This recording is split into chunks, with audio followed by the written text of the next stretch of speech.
Are you looking for a quick, simple baby shower gift to make? Well, in this video, I'm going to be showing you how to make these cute sub and sew burp cloths. They're super absorbent and they make a great gift, and they're so like fast and easy to sew up. And you can find the pattern for these burp cloths. These are amazing. Like, they have these indents right here so that you can put it on your shoulder, just like this. And they're nice and big and they cover a lot of area. There's nothing worse than having a burp cloth that is so tiny and your baby spits up over here and it gets all over you. Like, this covers so much. I'm gonna have the pattern linked down below. You can find it on my website or my Etsy shop.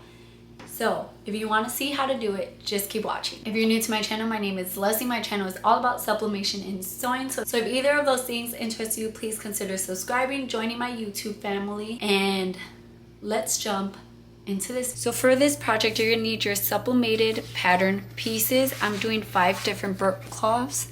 And because this is so big, if you have a printer that prints 8.5 by 11, you're gonna need to trim your design to crop it and print it out on multiple papers and then tape it up like I have here. For my fabric, I typically like to use no-pill fleece. You can get it at Joann's, Hobby Lobby. Hobby Lobby's fabric is 40% off every other week. And Joann's, about once a month, they go on sale. Get it when it's on sale. If not, it's like kind of expensive full price. But I love the no-pill fleece. I love it for this project. And I find that for the burp cloth, it's very absorbent. I made a bunch of these when I was having my daughter, and so I know that this combo works really well. For the backside of the burp cloth, I like to use flannel. It's soft, it's absorbent, and it works really well with the no-pill fleece. You can obviously use regular fleece if you want to, or if you want to use like poly cotton for the front to sub on, or if you're not subbing, you can use regular cotton. I know some people do that. I just really prefer these. It's nice, it's soft, it's very absorbent. You're also going to need, if you're doing sublimation, you're also going to need some heat tape, some butcher paper, some heat gloves, your sewing machine with coordinating thread, and your heat press. You're also going to need some pinking shears. They look like this.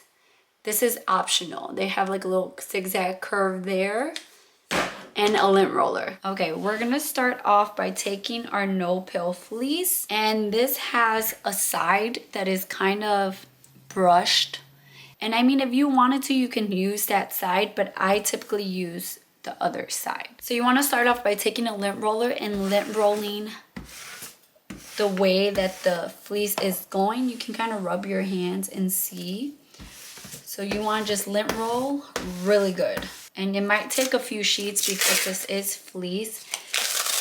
So it's kind of fussy a little bit, not too much. Like, you'll realize if you use the no-pill fleece that it's not, when you cut into it, it's not like regular fleece where it's like flying everywhere, which I really like. Okay, once you have lint rolled it, you want to take your design and you want to turn your paper with your design facing down and place it on your fabric. Then you want to take your heat tape and you want to tape that down.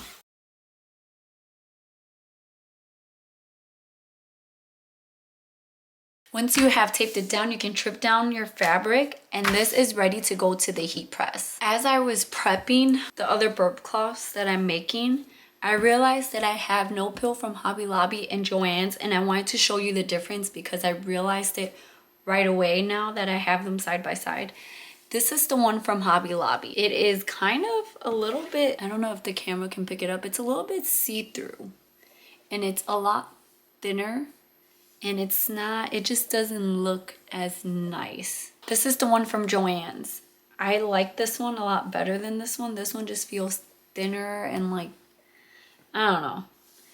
This is the one from Joann's. You see it's not see-through at all. It's thicker. I don't know if you can tell. It's thicker than the Hobby Lobby one.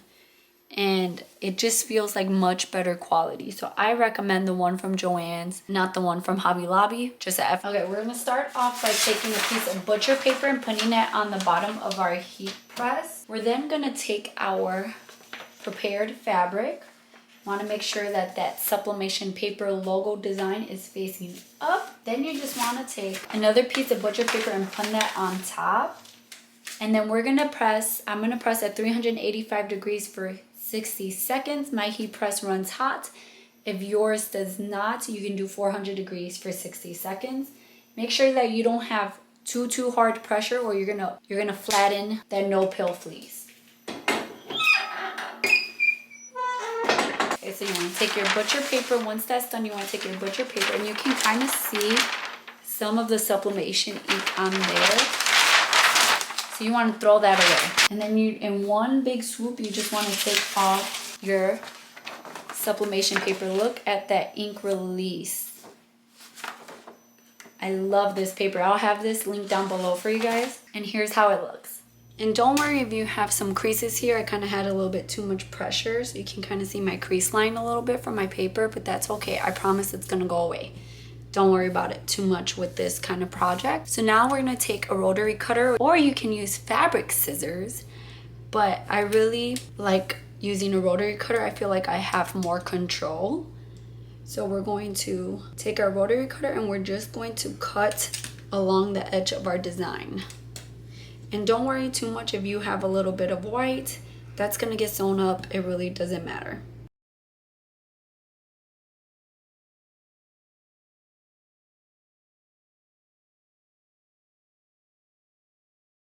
Now that you have cut your sublimated piece, we're gonna get our flannel or whatever fabric you're using for backing. We're gonna take that and you want to put it with the right side of your fabric facing up, and then you want to take your sublimated piece and you want to put it face down, so with the sublimated side facing the right side of your fabric. And then you can put down some pattern weights just to keep that in place. Then you're going to use your rotary cutter or your fabric scissors and you're going to cut along the edge of your already sublimated piece.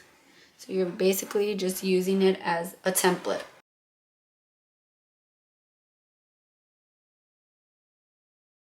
So now with it just like this, you're gonna take some pins or clips and you're just gonna clip along all the way around. You wanna make sure you leave about a 2-inch opening so that you can flip it right side out. And so I'm just using a washable marker to mark that. You're not gonna be able to see it. It's gonna be on the inside, so it doesn't really matter what you use to mark that.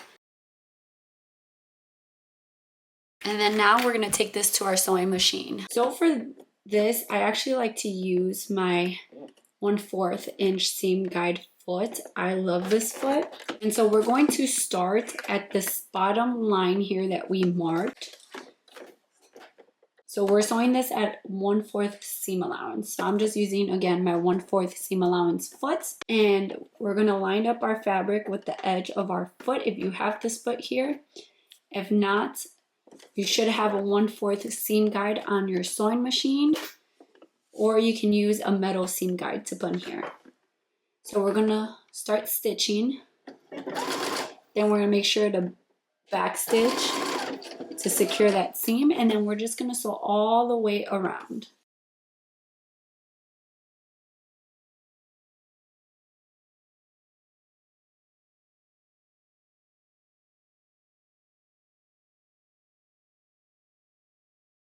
Once you get back to the other line that you drew, you want to make sure you backstitch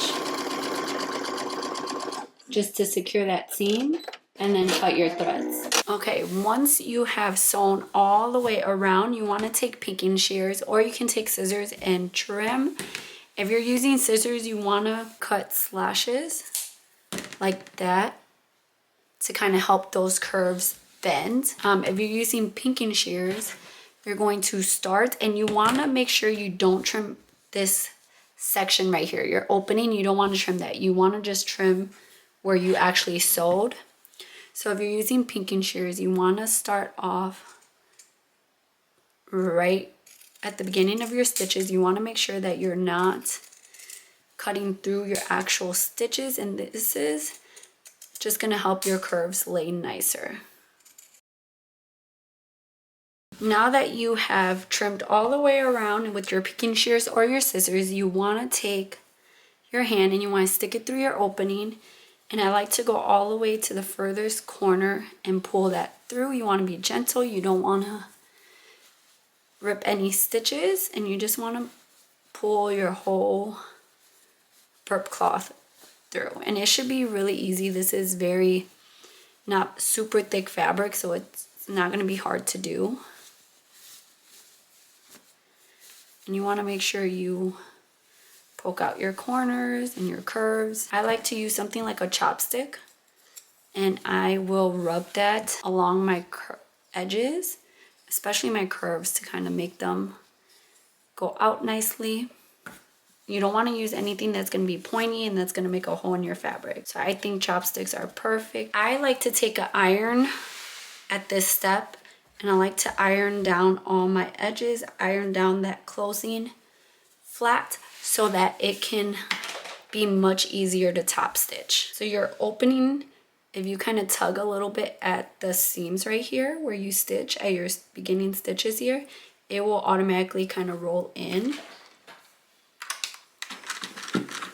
And then you can just iron it down. And you don't have to worry about your sublimation design messing up because you're not using super high temperatures. So it's not going to start activating again if you're using the right temperatures. And this is going to make a difference. This is going to make your burp cloths look really nice. And I'm just going to take some clips to just make sure I have my opening nicely shut here. I'm not going to bung clips on the rest of it. And then now we can take this to our sewing machine and we can top stitch all the way around, and I'm going to show you how I do that. When I top stitch, I like to use my stitch in the stitch foot, which looks like this. It has like a metal guide in the middle. This is like my secret to top stitching. Love it. And then I set my stitch width to 1.5, and that's just going to move my needle this way a bit from the edge. And then I'm just going to line up that metal guide with the edge of my fabric. And I'm going to start sewing. You want to make sure you're rolling your flannel to the back.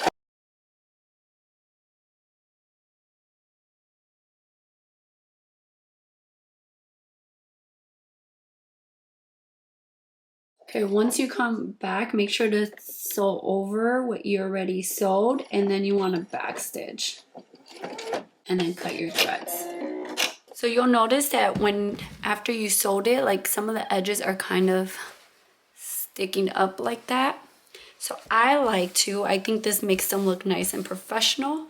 I like to take my iron and just iron it down. And now you have a nice, beautiful, custom burp cloth. It's going to be nice and absorbent.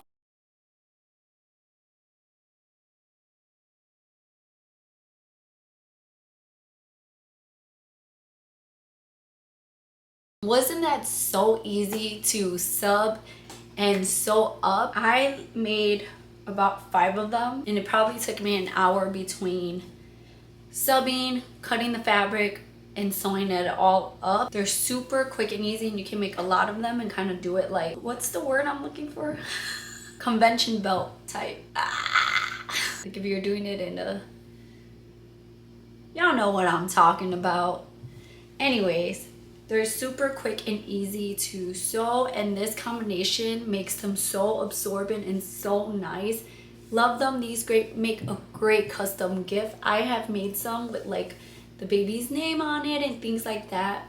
So you can definitely customize it to however you would like. If you don't know how to put your image into the sewing pattern, I'm going to create a video and attach it to the sewing pattern so that you will know how to do that. I hope you guys enjoy this video. I hope that you guys will make these beautiful custom burp cloths.